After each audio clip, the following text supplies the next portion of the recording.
26 games played, 10 wins, 6 draws, 10 losses, 44 goals scored, 43 goals conceded. That makes for awful reading. But we had an opportunity because a win today would have put us 2 points behind Newcastle, who are above us in the table. We've got a game in hand on them. Our next game is against Newcastle. If we beat them, then we're only, 1 or 2 points behind West Ham with a game in hand on them. And if we can beat them, I get there's a lot of if, buts and maybes here, but if we could, then we can put ourselves into a position where we head in to this final third of the season with some sort of hope, some sort of chance that we might be able to snatch a Conference League place. And all we really needed to do today was to go to Brentford and win. And let's have it right, Brentford are no world beaters. Because since the start of December, Brentford have won just 2 out of 14 games. They're absolutely crippled by injuries. I think it's only Newcastle that have actually missed more days this season due to injuries than Thomas Frank's men. And I'll tell you one thing, right? In another season where the newly promoted teams weren't so far off what was already in this division, Brentford would be serious relegation contenders. But despite that, we travel home from Brentford tonight. Let's be honest, probably feeling lucky to get a 2-2 draw there, man. It could have been 4-2 Brentford. They hit the woodwork twice. They were the better side than us. And let's be honest, I try so hard, man. I try so hard to be positive on this channel. I try so hard to persevere. I understand, right, that being reactionary will get me more clicks. That will earn me more money through YouTube. But I feel like having this channel and having you lot who I love as my subscribers and viewers of the channel, I have some sort of responsibility to just not try and be reactionary and flip-flop on things too much, even though I might be inconsistent in my views as much as our team are inconsistent in our performance. But I don't know, man. I think I've seen enough. If Mauricio Pochettino was to be relieved of his duties as Chelsea manager tonight, I really wouldn't be bothered. In fact, I'm not being honest there, am I? Because I'm saying I wouldn't be bothered. Listen, wouldn't be bothered would be me picking my dinner tonight between 2 meals that I like. It's not even wouldn't be bothered. I'd be happy. I think I'd be happy for Poch to leave right now. And that's bad, man. Like, can't believe at this point of the season, 26 games in, I'm saying that, but oh, I don't know. One game. That is what Mauricio Pochettino now has to save his job in my eyes as Chelsea manager. Next Monday, we welcome Newcastle to Stamford Bridge. Newcastle have just gone and got a win today. They're probably going to hit a bit of form now. If we don't do something, if we don't turn up there off the back of what I've seen today, off the back of what I saw against Leeds, and off the back of the inconsistency all season, I think he's going to have to go, man. And I understand that the problems run so much deeper than Poch. Our board has fucked us well and truly. There's any chance of me ever working with Chelsea in the future gone, but Bowley's fucked us, man. In the short term, he has. I don't know. I really don't know. But despite everything going on, Mauricio Pochettino should be doing such a better job than this, and it almost looks like he wants to be sacked at this point. You know, £10 million payoff. Maybe he's not feeling the love from the fans. And listen, in the stadium today, they were singing for Jose Mourinho's name. I'd absolutely bite your hand off if you offer me Jose Mourinho right now. So yeah, of course, Poch won't be feeling the love. But I'm one of the ones that has backed Poch. I'm one of the ones that has said, listen, yeah, you know, he's got Spurs ties, but it is what it is. But ultimately, I don't know how long I can persevere with this. I don't feel like I can persevere with it any longer. This was so bad today. Should we talk about the match? Let's talk about the match. But people, before we get into that, this is normally the sort of time where I give you quite a lively intro and say subscribe to the channel. Subscribe to the channel if you want to. If you don't want to, don't bother. Hit the like button. That does help me out. Let's talk about today's game. Right, so here's how we lined up. Obviously, it looked like we were playing a back 3 or a back 5, whatever you want to call it. Gusto, Chile as the wing backs. Sort of how we did go. Caicedo as a sort of single pivot, and then Gallagher and Enzo either side of him, and it looked like Palmer was playing just off the back of Jackson. When I saw this as a back 5, I was pretty confident, man. I was looking forward to seeing it, because I know it's been a couple of years, but I'm always going to reminisce on times when you had Chile bombing on up one wing and Reece James up the other, and think, you know, that was when we were at our best. Unfortunately, when we were in possession, it was Colwell at left back again, wasn't it? And that's why he made a couple of mistakes early on, because we'd lose it in the middle. Caicedo was pickpocketed a couple of times in this game. Lose it in the middle, and then straight away defense, or attack, I should say, turns to defence so quickly that all of a sudden Colwell's in that no man's land left back position. Chilwell's too far forward. And we're coming unstuck there. And as I say, there was a moment early on when Colwell was sort of dispossessed, and he made up for it. He did win the ball back. He made a couple of challenges, but yeah, the common theme of most Chelsea matches seem to play out in the opening stages, which is Chelsea have a lot of possession but creating very little. Now, just under half hour into the game, Enzo Fernandez receives the ball in the 10 space. He puts a perfectly weighted ball through to Nicholas Jackson. Nicholas Jackson rounds the keeper. Oh my God, it is harder to miss it than score it. But you know what happens? Nicholas Jackson somehow manages to miss it. And do you know what, right?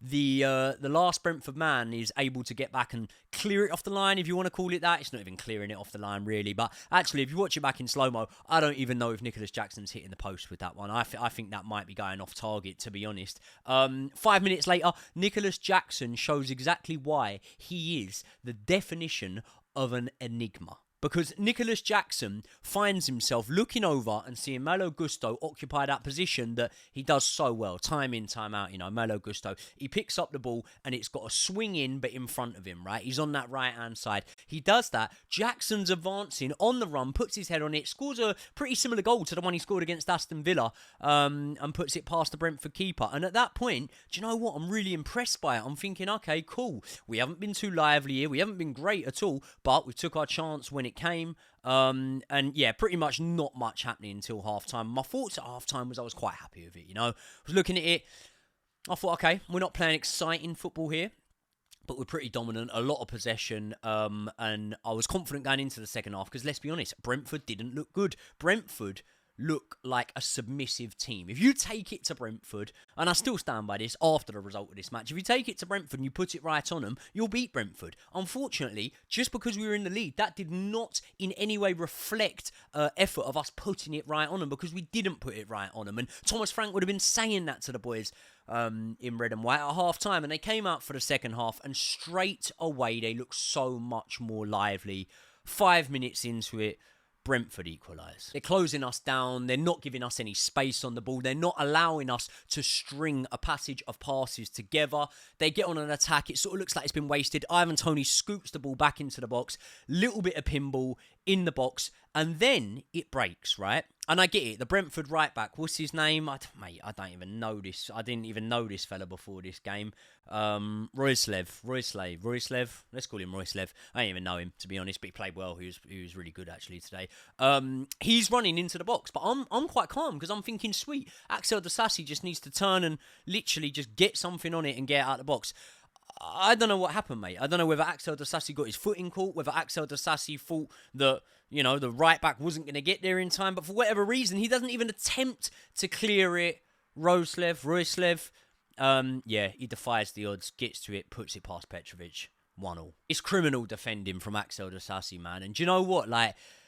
That just again sums. There were so many moments in this game that summed up Chelsea this season. Axel Disasi, how can you have the man of the match worthy performance had against Man City? I don't even know what I'm saying. The man of the match worthy performance he had against Man City, right? He's clearing balls out the box for fun. Everything and anything that comes in, Disasi's got a head on it, a leg on it, whatever he needs on it to get it out of that box. Yet today, nonchalant, mate. It comes in, let it roll across me. Royslev puts it into the back of the net. And Brentford are spurred into life massively here, man. Pushing onto us. Janot hits the post a couple of minutes later. And the pressure's constant, But around an hour into the game, we actually managed to get the ball and break on Brentford. So Gallagher gets it on the edge of the box, scoops it out. Malo Gusto, he's in a 1v1 with his man and he beats him, goes past him. Second touch takes it away from him a little bit, but I can't find a print screen, but if I could show you. It was 3-on-1 for Chelsea. Malo Gusto puts it into the box. So unlucky to not get his second assist because Cole Palmer's running onto it. There's Jackson there that could take a touch. Probably want to take 2 touches now, Jackson, and then hit it, or Cole Palmer. I'm very much hoping that Cole Palmer hits it. Cole Palmer does hit it, side foots it, FIFA placement shot. Wide. And I was saying, wasn't I, that there was moments in this game that summed up Chelsea this season. There was one about 5 minutes after that, and some people might have thought this was innocuous, right? But the ball breaks, right? Cole Palmer picks it up and he passes it to Enzo, but it is in the air, but at the end of the day, not every ball's going to be on the ground, especially in a match like this. And if Enzo can't take the ball down, I don't know, man. I don't know. Look at the money he costs. But either way, Enzo fails to control the ball, right? That's fine. Fails to control the ball, that's fine, right? There was a moment when Levi Colwell failed to control the ball in the first half that I said about. What Levi Colwell then did was bust a gut and attempt 2 challenges to win the ball back, dragging himself out of position and not resting until Chelsea won the ball back, right? Enzo misses out on the ball. It's that same guy again, Roysley. I don't know what his name is. But anyway, he picks up the ball. Enzo just strolls, mate. Enzo could have got to him. Enzo could have put his body in the way. Look at John Terry diving down for headers just to stop a shot coming in at goal. Royslev's got the ball out on the edge of the box and Enzo just lets him cross it in. Strolls back, lets him cross it in. And it's one of them things that summarises the mentality of this team under Pochettino again, man. It's just a case of someone else can deal with it. Someone else can deal with that. Well, someone else won't always fucking deal with it. And then that's how we can see goals. A couple of minutes later, we do concede again. I think it's the 70th minute. Brentford get a ball into the box. I think it's Tony that takes a touch. It's overhead. And Wisa attempts his second acrobatic of the afternoon. This time, gets it into the bottom right-hand corner. Petrovic rooted. No point diving for it. You can't get to it. They go 2-1 up. Literally nothing in terms of a reaction from there on out from Chelsea. It's still Brentford attacking. They're looking for a third. They hit the post again. They could have been, 3-1 up by this point? 4-1 up. They hit the post twice. Like, literally ridiculous. And Chelsea are offering nothing. 83rd minute it took us to register our first shot on target of the second half. It's Cole Palmer once again. Keeper gets down to it. Doesn't trouble him massively. 88th minute, Cole Palmer has another shot on target. Keeper gets down to it again, and then he drifts out wide and he whips in a ball. Axel Disasi gets ahead on the end of it, decent, we get a goal, 2-2, but can't even say I celebrated too much, man. Right, I said about these moments to showcase our distinct lack of creativity, of understanding of patterns of play. I'll give you another one. It wasn't even the 80th, it was about 94th minute, right? Mudryk comes on, he does well to beat his man, or get to beat his man. Brentford give away a free kick on the edge of the box, right? You've got Cole Palmer, who should be the one to hit it, because he can swing it in left foot. You got Sterling there, who I understand would probably have an opportunity at hitting it too. Enzo's off the pitch, but Sterling has scored a free kick this season, a good one against Newcastle, albeit from a different angle. And you got Conor Gallagher there, right? Cole Palmer or Sterling needs to be having a shot here. Raheem Sterling passes the ball to Conor Gallagher, which serves us no benefit. He then puts the ball onto Cole Palmer, which serves us no benefit. It's not in a better position. All that's happened is the Brentford defenders have had time to close us down, and we hardly even get a shot off on target, man. Hardly get an attempt away. That's pretty much it, man. The game finishes 2-2, and another massively disappointing performance from Chelsea here. So that's it, isn't it? I don't know, man. Chelsea, sitting? Let me check the league table. I think we're still 11th, aren't we? I hope we haven't gone down anymore. Yeah, we're sitting 11th, but Fulham are now 1 point behind us. 36 points, man. 36 points out of a possible, 70-something at this point in the season. It's bad. It don't make for good reading. And when you look at our matches, we got Newcastle next. As I say, they could do us. It's lucky that Arsenal game was postponed. Otherwise, we'd have probably gone 3 without a win in the league here, which I suppose would have been 4 without a win if you include that Man City game. Got some hard matches to come, man. Man United, that's a game that I'm going to, but I don't know. I really don't know. I think after this Newcastle game, if we fail to beat Newcastle, I'm going to be Poch out. I think, if I'm being honest with you, I'm already Poch out. But sometimes you can, and it sounds mad, but listen, I'm a Chelsea fan. I've been through my fair share of managers. Sometimes you can feel like a manager's time is done at a club, without massively feeling like it was their fault, There's managers that have left in the past when sort of felt like their time was done, but I'm like, it's not even your fault. It's the board. It really is the board. But unfortunately, you can't change the board. The board are going to be here until they're left, and you can't change that. But what is in your control is you can change a manager. I'm just going to say it now, man. Bring back Jose. Bring him back. Get Jose back. Give him a 1-year contract. Let him have the end of the season, and then next season, let's see how we do. Because I'll tell you what, he'll finish with us a lot higher than 11th. At the minute, I can't see us going higher. I really can't see us going higher than 11th in the league table. You look who's above us, right? Wolves are in 10th. I know they've been beat today, but they're a good side. 3 wins out of their last 5. Brighton, I don't really rate Brighton this season, but they'll finish above us. Newcastle, they'll finish above us.